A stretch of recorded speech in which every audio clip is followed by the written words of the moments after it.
Bienvenido a Pergaminos Abiertos. Hoy te cuento una historia que parece imposible, pero está escrita para levantar al que está cansado y para despertar la fe del que está dudando. Es la historia de Gedeón y los 300, en Jueces capítulo 6 al 8. Una historia donde Dios toma a un hombre escondido, temblando, sin reputación, y lo convierte en señal viva de que la victoria no depende de números, ni de armas, ni de fuerza humana. Quédate hasta el final, porque esta historia no solo habla de una batalla antigua, habla de tus batallas, habla de lo que haces cuando todo alrededor se derrumba, cuando sientes que el enemigo te roba el fruto de tu trabajo, cuando tu vida parece una cosecha que nunca llega a tus manos. Si esta palabra toca tu corazón, suscríbete, comenta y comparte para que más personas encuentren esperanza. Ahora sí, abre el pergamino conmigo. En aquellos días Israel se había apartado del Señor y el resultado fue amargo. Durante años los madianitas subían como una plaga,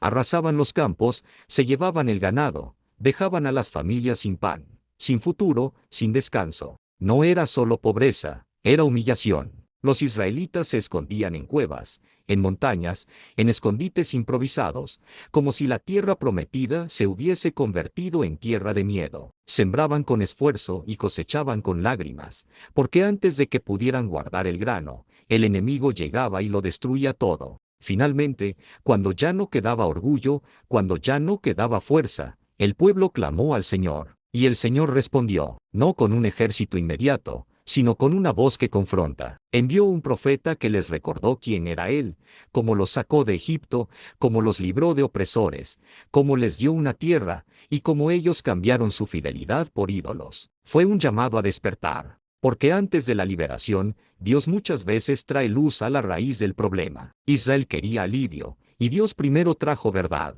y cuando la verdad se abre paso, el camino para el milagro se prepara.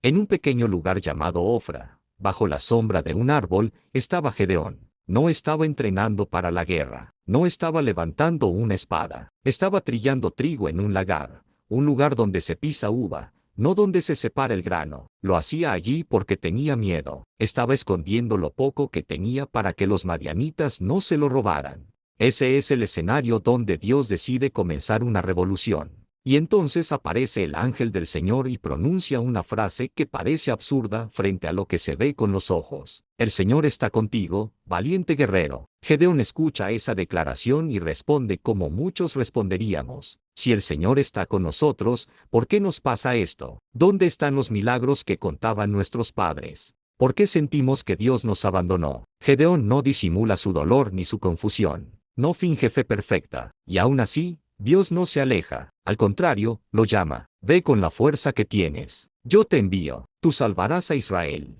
Gedeón mira su realidad y se achica. Dice que su clan es el más débil y que él es el menor en su casa. En otras palabras, dice yo no soy el indicado. Pero Dios no está buscando el currículo perfecto. Está buscando un corazón dispuesto a obedecer, aunque tiemble. Y el Señor responde con la promesa que cambia todo. Yo estaré contigo. Gedeón pide una señal. No por orgullo, sino por temor. Y Dios, paciente, le permite traer una ofrenda. Gedeón prepara carne, pan sin levadura, y caldo. Lo presenta. El ángel le dice que lo ponga sobre una roca y derrame el caldo. Luego toca la ofrenda con su vara y de la roca sale fuego que consume todo. En un instante, Gedeón entiende que no era una visita cualquiera. Era el Señor acercándose a un hombre escondido. Entonces Gedeón se asusta, porque ha visto al mensajero del Señor. Pero Dios le habla paz. No temas, no morirás. Y Gedeón construye un altar y lo llama el Señor es paz. Porque antes de que Dios te use en público, primero te sana en privado. Primero te pone paz en el corazón. Esa misma noche Dios le pide a Gedeón algo más difícil que enfrentar madianitas. Le pide enfrentar la idolatría de su propia casa. Le dice que derribe el altar de Baal que estaba con su padre, que corte el poste sagrado, y que construya un altar al Señor. Luego debía ofrecer un sacrificio usando la madera del ídolo como leña. Es un acto simbólico y profundo. Como si Dios dijera, la liberación comienza cuando decides a quién adoras. Gedeón obedece, pero lo hace de noche, porque tiene miedo de su familia y de la gente del pueblo. Y aún así, obedece. Mira esto. Dios no esperaba perfección, esperaba obediencia. Dios puede trabajar con un hombre temeroso, pero no con un corazón rebelde. Al amanecer, el pueblo ve el altar derribado y se enciende la furia. Buscan culpable, y descubren que fue Gedeón. Exigen que muera. Quieren sangre. Quieren castigo. Pero entonces ocurre algo inesperado. Joás, el padre de Gedeón, el dueño del altar pagano, se pone de pie y dice algo que corta el aire. Si Baal es Dios, que se defienda solo. Esa frase lo cambia todo, porque deja expuesta la impotencia del ídolo. Y desde ese día a Gedeón lo llaman Jerobaal, que significa que Baal contienda contra él. Pero el verdadero mensaje es este: cuando derribas lo falso no puede responder. Y mientras Israel está en tensión, los madianitas y sus aliados se reúnen otra vez, como una ola inmensa, y acampan en el valle. Entonces el Espíritu del Señor viene sobre Gedeón. Lo que antes era miedo ahora se transforma en valentía sobrenatural. Gedeón toca la trompeta y su tribu responde. Envía mensajeros a otras tribus y hombres comienzan a reunirse. Parece que la historia se está preparando para una gran guerra. Y aquí viene el giro de Dios. Porque cuando pensamos que Dios ganará por cantidad, Él decide enseñar otra lección. Antes de la batalla, Gedeón vuelve a luchar con la duda. Pide la señal del vellón. Un día el vellón mojado y el suelo seco. Otra noche el vellón seco y el suelo mojado. Dios responde, no porque Gedeón mande, sino porque Dios está formando al líder por dentro mientras se acerca la batalla por fuera. Al amanecer, Gedeón y el ejército se levantan y miran hacia el valle. El campamento enemigo es enorme. Madianitas, amalecitas, pueblos del oriente, como langostas, camellos sin número. La escena es intimidante. Y cuando Gedeón respira hondo, esperando órdenes de guerra, Dios dice algo que lo desconcierta. Tu gente es demasiada, demasiada. Cuando uno está frente a un enemigo gigante, nunca piensa que tiene demasiados soldados. Pero Dios explica por qué. Si Israel gana con un ejército grande, el corazón humano tomará la gloria y dirá: mi mano me salvó. Dios no solo quería liberar a Israel, quería sanar su orgullo y restaurar su fe. Entonces Dios ordena que se anuncie algo simple. El que tenga miedo, que se vaya. Y en ese instante, miles se van. 22.000 regresan a sus casas. Quedan 10.000. Gedeón mira el vacío. Escucha el silencio donde antes había ruido de multitudes, y siente el peso del llamado. Pero Dios vuelve a hablar. Todavía son demasiados. Entonces los lleva al agua. Allí Dios hace una prueba que parece extraña. Algunos beben arrodillados, hundiendo la cara. Otros toman el agua con la mano y la llevan a la boca. Atentos, listos. Dios separa a los que lamen el agua con la mano. Y el número final es Soc, 300. 300 contra un ejército como langostas. Y Dios dice: con esos 300 los salvaré. Para que nadie olvide quién pelea realmente. A veces Dios reduce lo que tú crees que necesitas para que aprendas a depender de lo único que nunca falla. Gedeón manda a todos los demás a casa. Se queda con 300 y con provisiones mínimas. Y esa noche, cuando el miedo vuelve, Dios vuelve a ser tierno. Le dice que baje al campamento enemigo. Si tienes temor,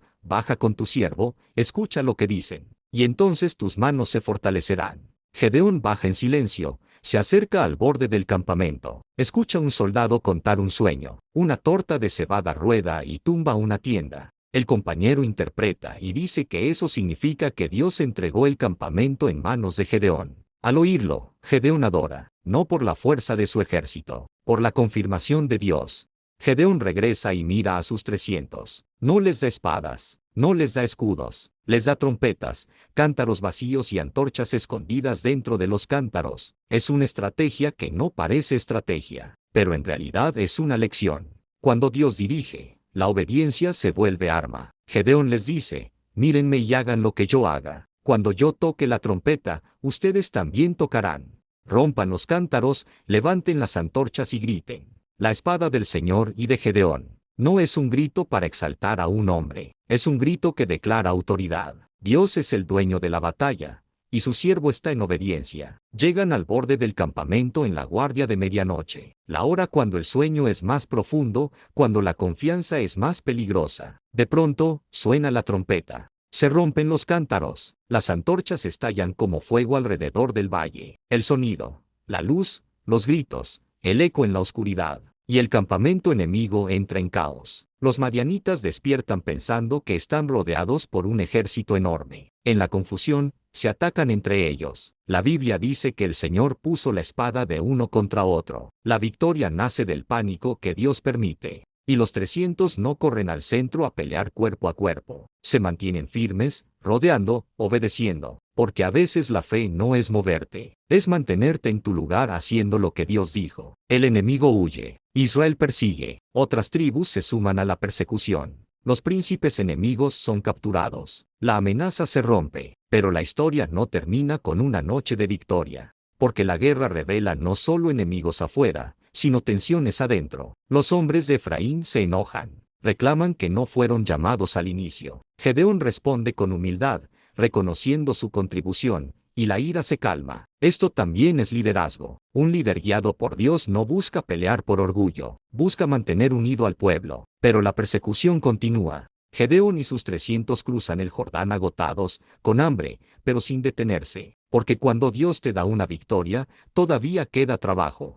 Con el cansancio en los huesos, Gedeón pide pan en Sucot para alimentar a sus hombres. No pide lujo, pide lo básico. Pero los líderes de Sucot lo desprecian. Le dicen que no lo ayudarán hasta que tenga en sus manos a los reyes de Madián. En otras palabras, no creemos en ti hasta que veamos el resultado. Gedeón no se detiene, pero deja claro que volverá. Luego va a Peniel y recibe la misma respuesta. Le cierran el corazón y las manos. Es triste, porque no son enemigos extranjeros, son hermanos. Pero el miedo y la conveniencia vuelven a la gente fría. Aún así, Gedeón sigue adelante. Los reyes Seba y Salmuna todavía tienen un remanente de ejército, 15,000 hombres, pero ya no es la multitud de antes. Gedeón ataca cuando el campamento se siente seguro, los toma por sorpresa, los persigue, los captura, y con esa captura se cierra el capítulo del terror que había oprimido a Israel por años. Entonces Gedeón regresa, y ahora vuelve a Sucot, y vuelve a Peniel, no para vengarse por ego herido,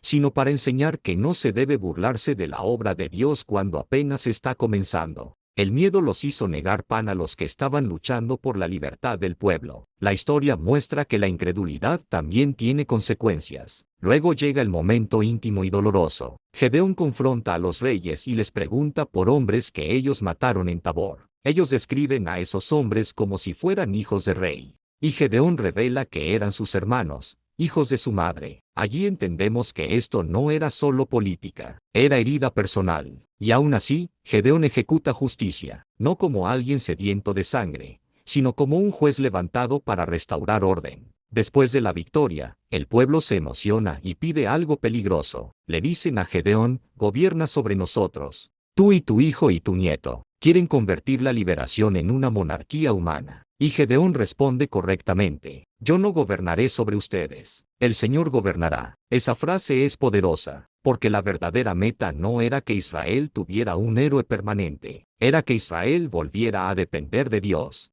Sin embargo, aquí aparece una sombra. Gedeón pide los aretes de oro del botín, hace un efod y lo coloca en su ciudad, y el pueblo termina desviándose. La victoria no garantiza fidelidad. El corazón humano puede ganar una batalla y perder el rumbo. La tierra descansa 40 años. Eso significa que el temor se fue, que los campos pudieron volver a producir, que las familias pudieron respirar. Pero la historia de Gedeón también nos deja una advertencia. Después de la paz, el corazón se confía. Después del milagro, viene el riesgo de olvidar. Gedeón tiene muchos hijos, vive una larga vida, muere en buena vejez. Y justo después, Israel vuelve a caer, vuelven a buscar ídolos, vuelven a olvidar al Señor que los libró, vuelven a repetir el ciclo. Es como si la memoria espiritual fuera frágil cuando no se cuida, y la Biblia dice que no mostraron gratitud por el bien que Gedeón había hecho. El pueblo se acostumbró a la bendición y trató la fidelidad como algo opcional. Y aquí es donde esta historia se vuelve espejo, porque Gedeón no era el más fuerte, no era el más seguro, no era el más listo. Él mismo dudó, pidió señales, tembló, se escondió, pero Dios lo llamó valiente guerrero cuando nadie lo veía así. Dios lo escogió no por la fuerza que tenía, sino por la obediencia que podía aprender. Y eso cambia cómo te miras a ti mismo. Tal vez tú te sientes pequeño, tal vez estás en un lagar, escondiendo lo poco que te queda. Tal vez el enemigo te ha robado cosechas, te ha robado alegría, te ha robado paz. Tal vez piensas que Dios no puede usarte porque te falta valor, te falta apoyo, te faltan recursos. Pero Dios sigue diciendo lo mismo. El Señor está contigo, valiente guerrero, y tal vez Dios también te está reduciendo, no quitándote por castigo, sino por diseño, para que la gloria sea suya y tu confianza sea real, para que aprendas que no es por tu mano, no es por tus números, no es por tu fuerza, es por su presencia. La batalla de Gedeón enseña que Dios puede vencer usando lo que el mundo llama insuficiente. Enseña que Dios confirma al que obedece. Enseña que el miedo no descalifica, pero la rebeldía sí. Enseña que la victoria llega cuando Dios dirige, aunque el plan parezca extraño. Trompetas, cántaros y antorchas, cosas simples en manos obedientes. Y también enseña que después de ganar, hay que vigilar el corazón. Porque el mayor peligro no siempre es el enemigo, a veces es el olvido.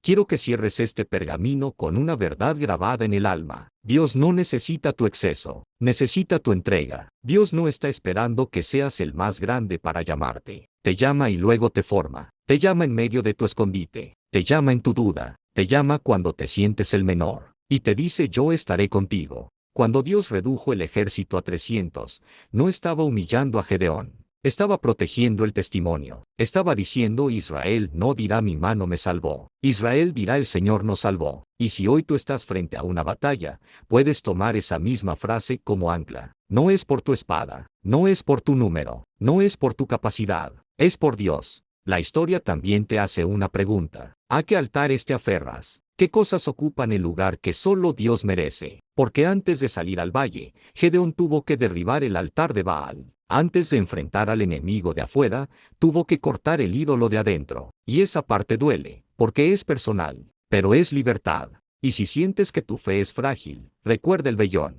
Dios no se burló de la duda de Gedeón. Lo guió, lo confirmó, lo sostuvo, pero también lo llevó a un punto donde ya no podía depender de señales, sino de obediencia. Porque al final, la fe madura no es la que siempre siente seguridad, es la que sigue adelante porque Dios habló. Que esta historia te recuerde que Dios puede usar a pocos para derribar a muchos. Que puede usar tu pequeña obediencia para encender un gran cambio. Que puede usar tu voz temblorosa para tocar la trompeta. Que puede usar tu luz escondida en un cántaro para romper la oscuridad. Si este mensaje habló a tu corazón, suscríbete a Pergaminos Abiertos para más historias bíblicas contadas con vida. Dale like, comenta qué parte de la historia te impactó más y comparte este video con alguien que hoy necesita recordar que Dios aún salva. Y no te vayas sin escribir esto en los comentarios, como una declaración de fe. El Señor está conmigo, valiente guerrero. Nos vemos en el próximo pergamino.